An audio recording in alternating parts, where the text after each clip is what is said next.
You touched on it there, the layoffs and redundancies for the English and Australian listeners. And that's something that you've experienced a number of times across your career.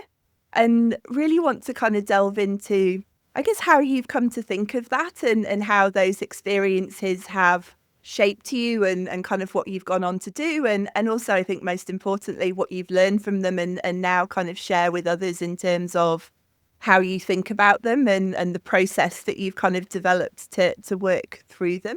Yeah, yeah.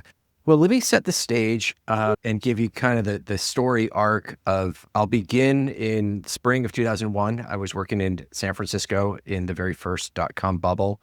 I was working at an agency and we had a great client. We were winning awards. The client was happy. That client ended up going bankrupt and their budget was slashed. And the agency therefore then had to slash the department that was working on that account. Yeah. And I found myself just in disarray. I couldn't reconcile the fact that I was working hard, I was achieving success, and yet rather than being promoted or given a raise, I was given a pink slip and asked, to thank you for your service. Now please leave the building. Yeah, to vacate. Yeah. Right.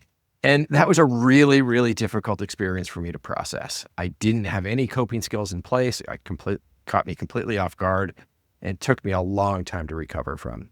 Now, fast forward, it's summer 2023. I experienced my fourth layoff over the course of this 22-year arc. And I sail right through it. It doesn't affect me really in any way whatsoever. It's like water off a duck's back.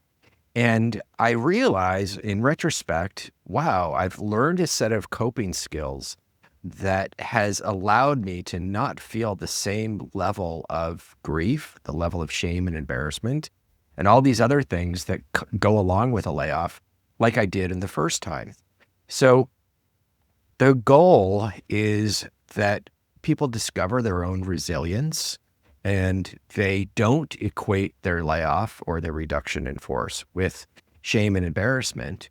They come to realize that it's an unfortunate part of being in business.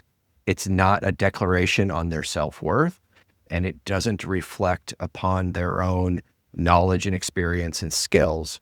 It was that reframing of the experience that, okay, I'm not damaged goods. All of my skills and experience and talent, I still hold. I retain those things. The job I may have lost along with the paycheck and some other important things, but I'm still whole.